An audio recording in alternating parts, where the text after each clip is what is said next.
I just called the jeweler and he didn't answer. I'm gonna propose to the woman of my dreams, and I haven't even got the ring made yet, and I want to propose in January, and it's November 27th, I believe. Let's make sure.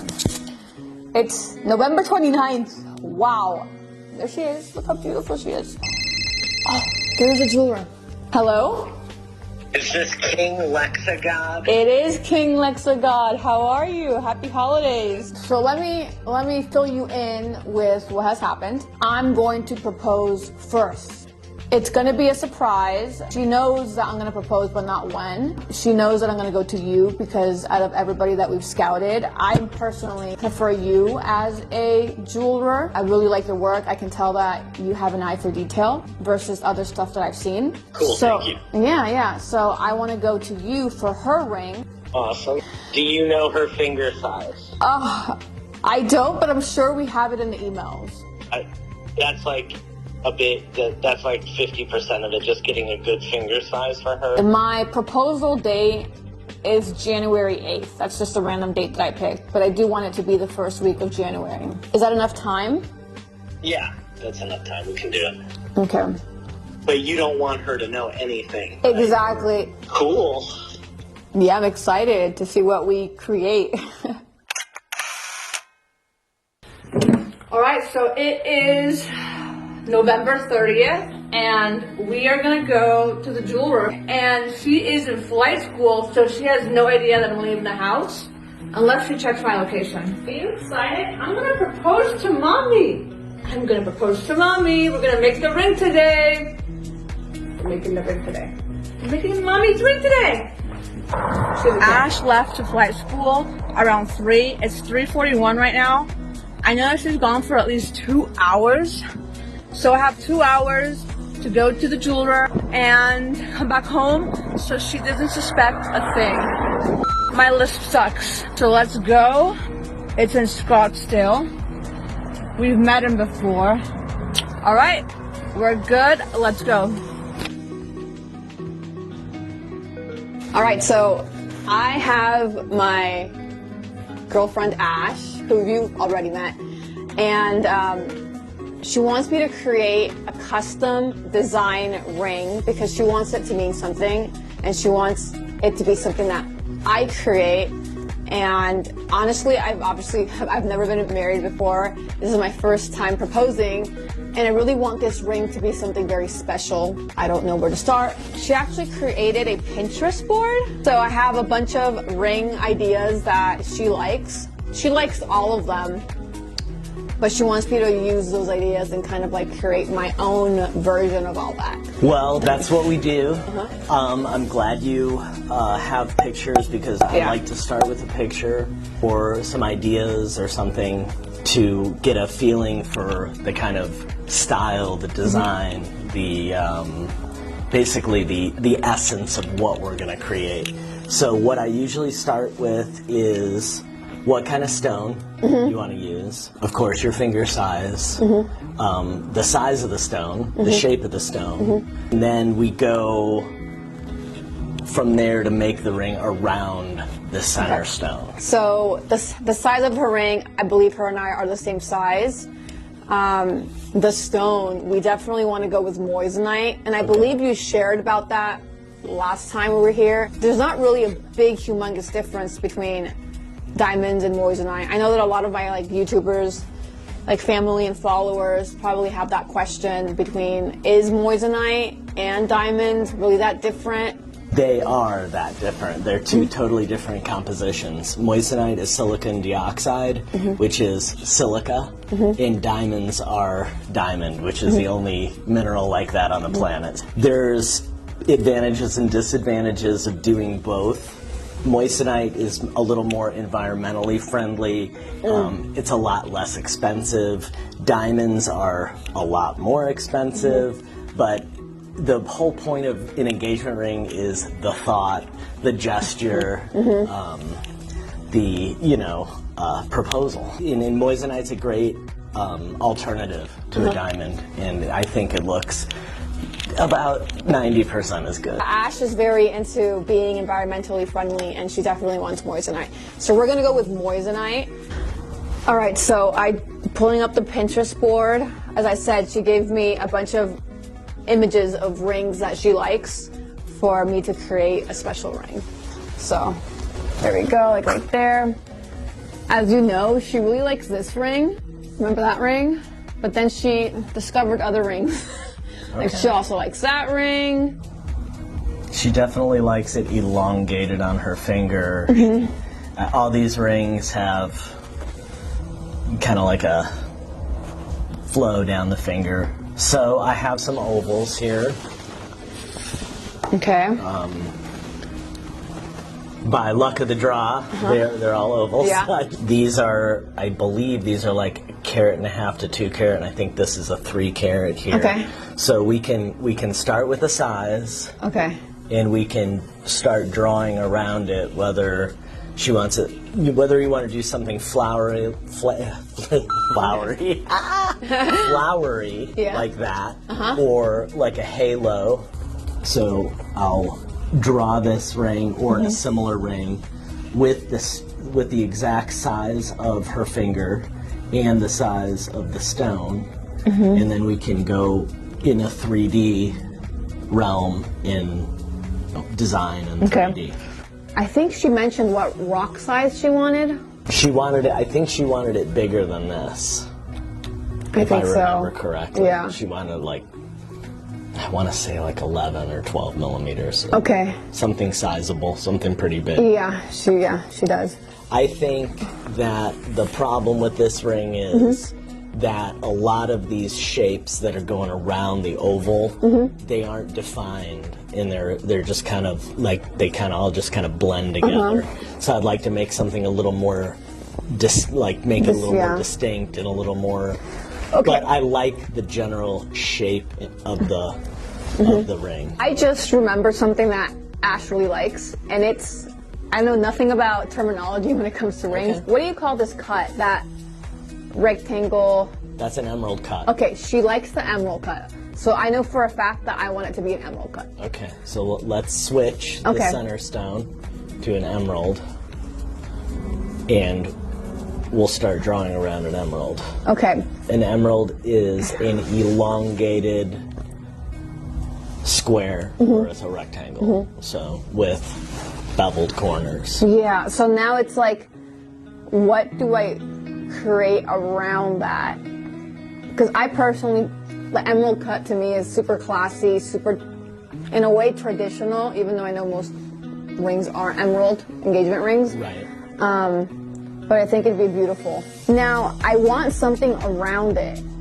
I don't know if having those little leaf shapes would look good on an emerald.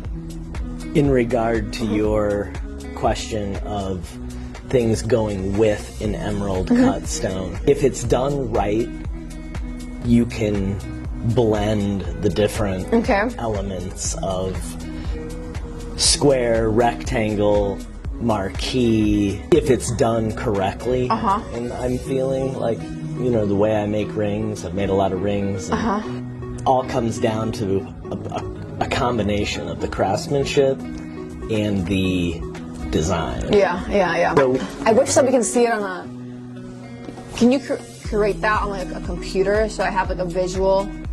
I mean, you have great drawing skills. I can. Do you want to move into the You can do it now? Yeah. Oh, sweet, let's go. Let's do it now.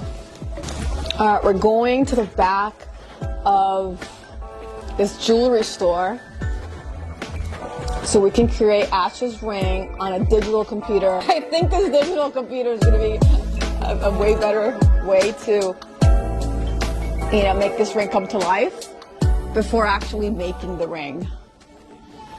I have a ring that I did previously that's very similar, and I am going to change it to come up with a little different flair, a little different style.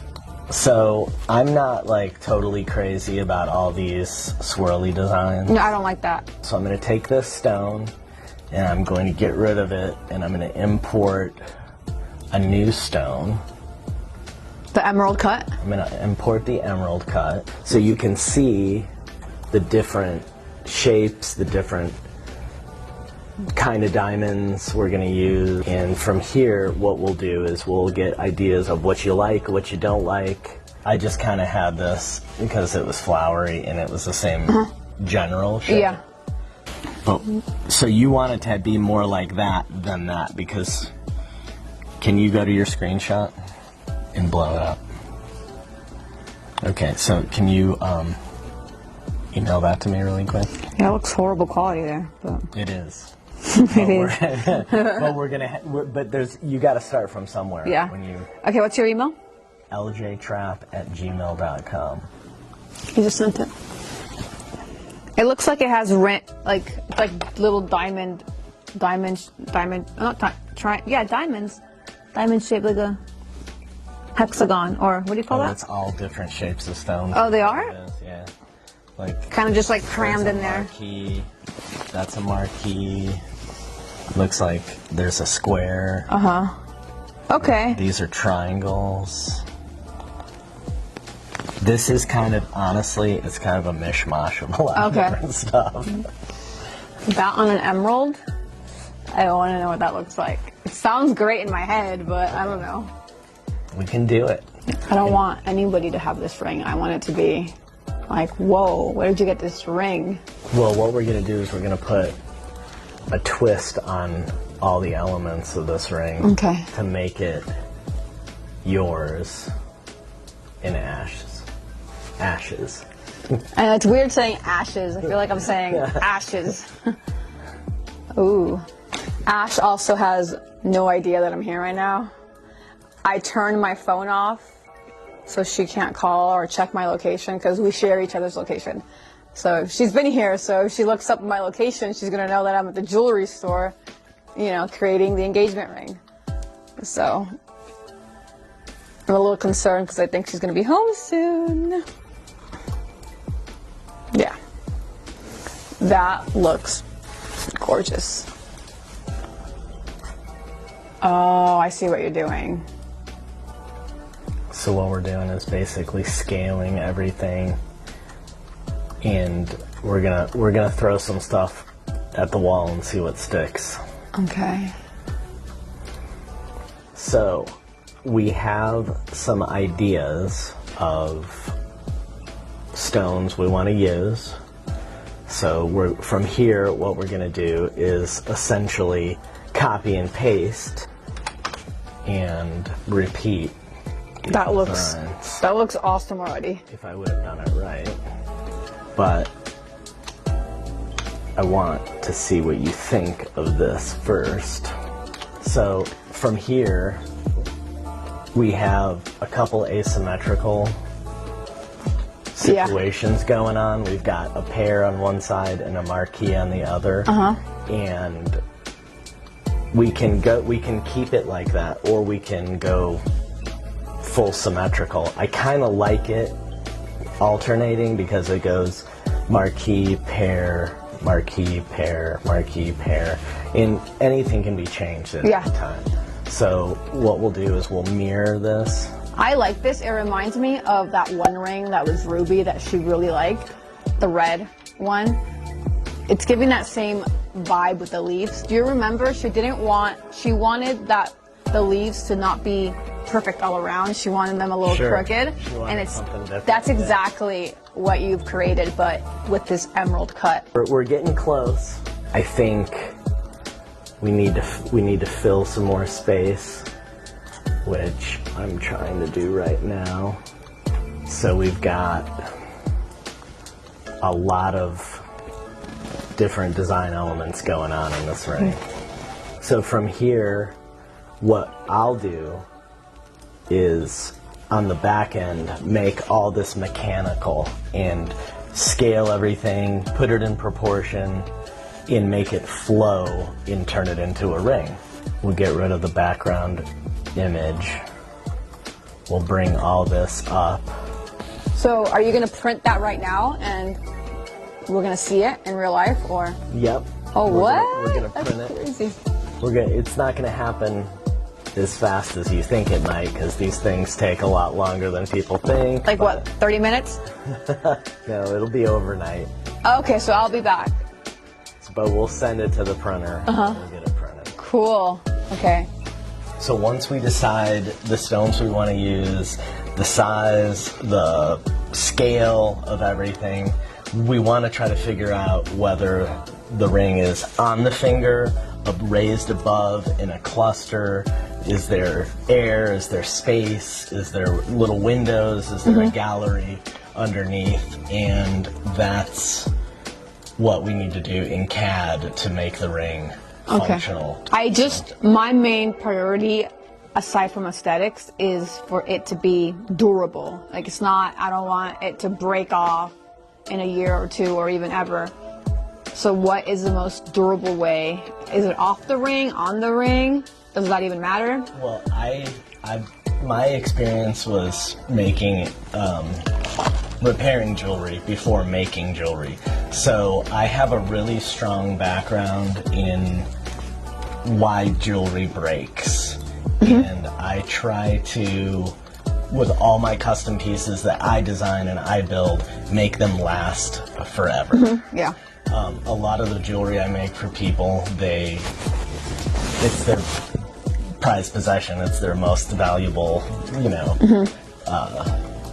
heirloom piece of jewelry. So what I try to do is make everything last, super durable, thicker than the chain jewelers or the box jewelers, just stronger, more robust, something that's not going to fall apart or be flimsy. You can go with a cathedral look. What's that? Which is this kind of a look. So it's just on top, or is that it flat? kind of comes up to what a cathedral, like a cathedral church. Oh, so it's the ring, like what goes around the finger. Yeah, so it's called a shank. It's called a shank, technically. If it's like a cathedral look, and that's when it's higher off from your finger, does that make the ring look bigger, or does it not have an effect on the size? I'm just curious. It raises the whole top of the ring up, so it might catch on stuff. Oh. It's kind of raised up. It's not what they call a low profile kind of style. Okay. That would be a little more maybe wearable. Yeah, I don't want that. I don't want it to be getting caught on stuff. You know what? Let me tweak it. Let me see. Let me play around with it and see what looks better. And it's kind of like the art of making jewelry. And I think there's a couple different ways to go. We can do bezels underneath each stone, and that's kind of like a solid like foundation? Foundation, exactly. That's has a little more of kind of a bulby kind of shape to it, and it gives it a little more flow, and it'll kind of accent the stones.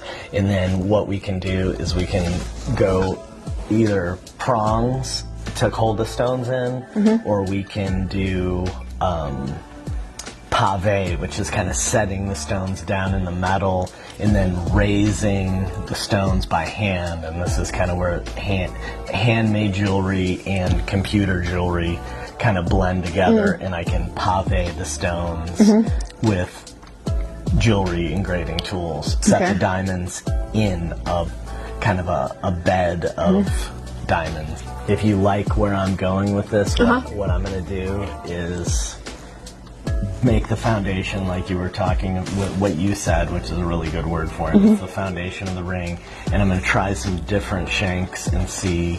You put your hand up there to see. That's beauty. As Ash would say, that's beauty queen. That's beauty queen. So what I'll do from here is basically make it functional. Yeah. Make it like reality. Make it wearable. Yeah. And then when you come back, I will have a rendering for you and a model to show you. Can't wait. Yeah, I think that a lot of people believe that in order to get an engagement ring, you have to go to a jeweler and just pick what's there, and there's no possibility for creating something custom unless you're ultra wealthy. But that's not necessarily the truth. It is affordable, and it's totally possible to come to your jewelry store and have this experience. It's not like you don't have to be ultra wealthy. Lexa, that's exactly the business model I wanted to do. I wanted to do something different, something that you could go and have personalized jewelry made without spending a ton of money and giving people a good product for a fair price and making jewelry really fun. Yeah. And you're doing it, and it's great, because I never knew this is possible. Literally, I was just gonna go to a jewelry store, the first one I found on Google, and then buy a ring from whatever options they gave me there. It's crazy, but yeah, I don't think people know enough about this. Awesome. And now they do. Now they do. Now they do. Voila, I'm here. All right, so this was day one of creating my girlfriend's engagement ring. And we're gonna take you along through the whole process as if you were here with us. And yeah, we're very excited to show you the process. This is brand new as it is to you. It is to me. So I'm gonna come back and get the printed version of this ring. The 3D model. The 3D model, and that will be on day 2. Good job. Awesome. Ciao. Ciao for now.